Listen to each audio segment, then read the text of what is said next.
Vamos a hacer un repaso de las principales portadas de los diarios nacionales, pero antes vamos a hacer un pequeño, vamos a decir, un gran salto hacia atrás de lo que fue el encargo original que nos hace el doctor Julio Jacín en cuanto al estudio de las partidas presupuestarias. En el año que nació el doctor Julio Jacín, 1940, porque el doctor no tiene problema con que se diga su edad, 20 años antes de la muerte de Trujillo, ¿de cuánto era el presupuesto? Pues miren, si sorprendente era que el país en el 61 viviera de lo recaudado estimado en 150 millones de pesos, pues debemos decirles que los ingresos estimados para el año 1940 eran de 12 millones. ¿Ese era el presupuesto? Sí, 12.139.954 pesos. Es decir, en 20 años se multiplicó, ahí sí se multiplicó por más de 10 lo que tenía que ver con los ingresos. Y esto lo vemos aquí, las fuentes de ingresos eran más o menos parecidas. Entonces, de cómo el Estado recaudaba el dinero que tenía. Pero ¿Sabe, Carlos? Vamos a agradecer la cantidad de personas con capacidad que están aportando información. Por ejemplo, ayer me pasaron que en el 60 el combustible estaba a 42 centavos. el galón de gasolina. Sí.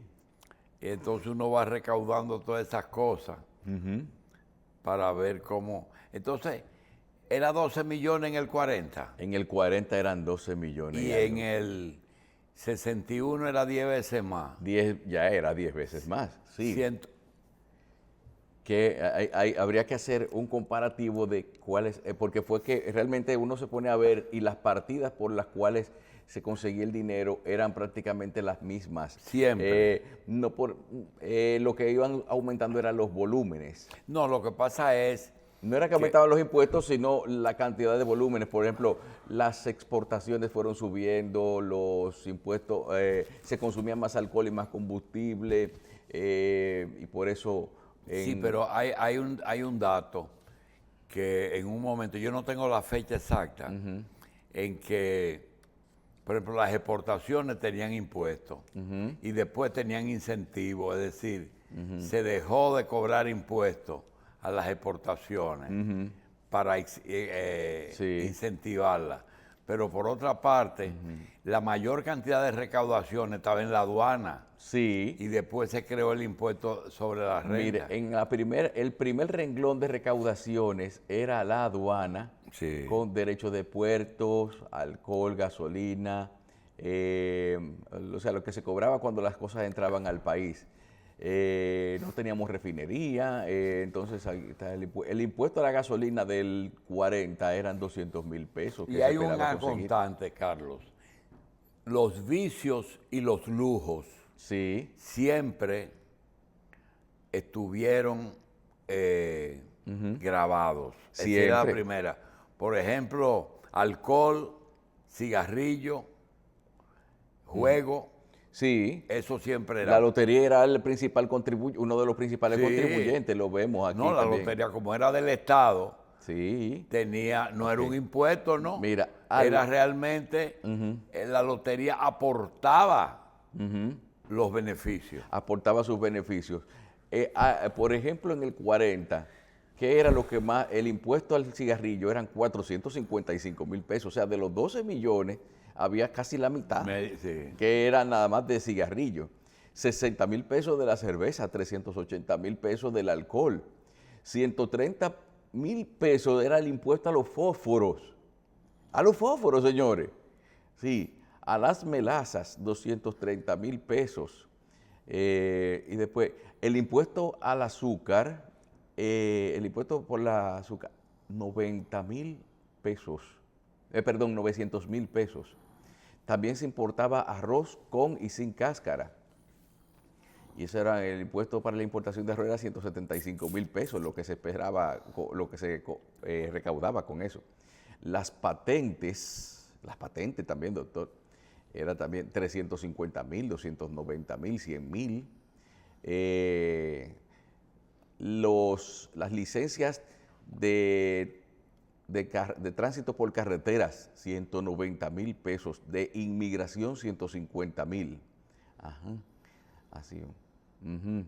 Certificados de suficiencia, 100 pesos. Certificado de venta de drogas, narcóticas, 2,500 pesos. Mira, yo tengo un amigo que me escribe, Martín Rojas, me dice que hasta el 80 la gasolina costaba 42 y 38. Yo no estoy seguro que hasta el 80. Porque era 42 centavos. Yo no estoy muy seguro. ¿A cómo está ahora? ¿A dos cuánto?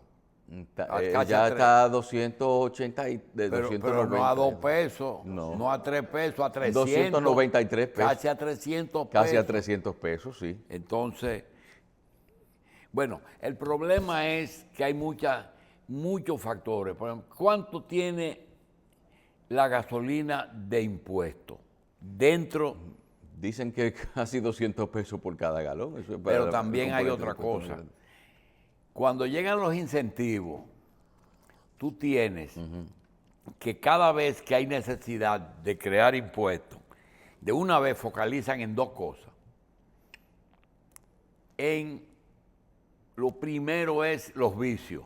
Sí. ¿Qué le puedo poner al juego? ¿Qué le puedo poner a los artículos de lujo? ¿Y qué le podemos poner a las exenciones? Entonces viene, vamos a quitar exenciones que ya tienen más de 10 años. ¿Qué son exenciones? Son aquellos renglones que en un momento dado al país le convenía incentivarlas. Por ejemplo, cuando mataron a Trujillo, surgió que el campo había que incentivarlo. Y todo lo relativo a campo se desmontó y se le quitó los impuestos. No pagaba impuestos el productor, no pagaba impuestos el vehículo, no pagaba impuestos el tractor. Es más, le daban una placa agropecuaria. No pagaba impuesto el gasoil. El gasoil para esos fines. Entonces, después vino el turismo. 10 años. Que creo que todavía está el incentivo turístico. Sí, está todavía. 10 años de exención y repatriación de capital. Bien, le permitían repatriación y le dieron 10 años para no pagar impuestos. Pero también las cosas que se usaban, por ejemplo, los aires, los muebles, las cosas que se importaban, no pagaban impuestos. Después vino ahora mismo el incentivo a invertir en generación. Sí, sí, que ahora mismo la energía renovable no es que se le exonera, pero se le compra un poco más caro. Pero ahora hay una contradicción. Tú dices, algo que escribió, creo que fue Bernardo Vega, que dijo, cuando la moneda es opuesta, es decir, hay un conflicto entre la moneda y el impuesto. ¿Qué estaba diciendo? Por ejemplo, cuando tú querías proteger tu moneda, tú decías, bueno, tenemos que gastar menos en cosas importadas para no usar muchas divisas. Y nuestra divisa depende de la cantidad que tú demandes para traer cosas. Pero entonces venía otra cosa, que con eso se compraban cosas que cuando entraban al país pagaban impuestos. También. Entonces, si prohíbo la traída de carros. Solamente traer carros de 4 cilindros, solamente traer vehículos de gasoil. Y así no traemos vehículos costosísimos. Sí, pero entonces, cuando tú coges la aduana y ves lo que paga de impuestos, una jipeta, 100,000 pesos, 150,000 pesos. Entonces, espérate. Entonces, cuando compiten la moneda y los impuestos, todo eso, todos estos economistas, todos los economistas dominicanos manejan muy bien eso. Sí. Lo que pasa es que hay un problema grande y lo pasa en medicina, lo pasa con los economistas, lo pasa con los ecologistas. Carlos, la gente se retroalimenta.